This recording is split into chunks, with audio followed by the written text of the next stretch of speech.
ప్రోమోల గురించి no comments అండి, sorry ఏమనుకోవద్దు, ఎందుకంటే చాలా నెగిటివ్ వెళ్ళిపోతుంది ఎపిసోడ్. ఈరోజు చూసినాక రేపు మాట్లాడుకుందాం దీని గురించి క్లారిటీగా. శ్రీజ వెళ్లే ముందు కళ్యాణ్ కి చాలా సపోర్టివ్ గా ఉంది, వచ్చేటప్పుడు ఇప్పుడు నామినేట్ చేయడానికి కారణం ఏంటంటారు? అంటే అదే అండి, మనం ఇప్పుడు పక్క నుంచి చూడడం ఒకలాగా ఉంటది, బయట నుంచి చూడడం ఒకలాగా ఉంటది. బయటకు వెళ్ళినాక తను మొత్తం చూసినట్టుంది. సో దాని తర్వాత తను వెళ్ళిన తర్వాత కూడా తనలో చేంజ్ ఉంది కదా కళ్యాణ్ లో, సో దాన్ని బట్టి కూడా నామినేట్ చేసింది. సో అట్లా పాయింట్స్ వచ్చి ఉంటాయి, సో నామినేట్ చేసింది అంతే తప్ప సపోర్ట్ ఇచ్చినంత మాత్రమే తన్ని చేయకూడదని రూల్ లేదు కదా.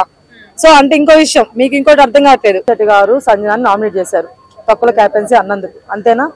సో ఇప్పుడు ఒక విషయం అండి, ఎవరైనా సరే ఎంతవరకు అని పడతారు, ఎన్ని మాటలైనా సరే కొంతవరకు తీసుకుంటారు. సంజన గారు చాలాసార్లు చాలా మాట్లాడినారు, ప్రతి ఒక్కరు కూడా చాలా మంది కామ్ గానే ఉన్నారు ఇన్ని రోజులు.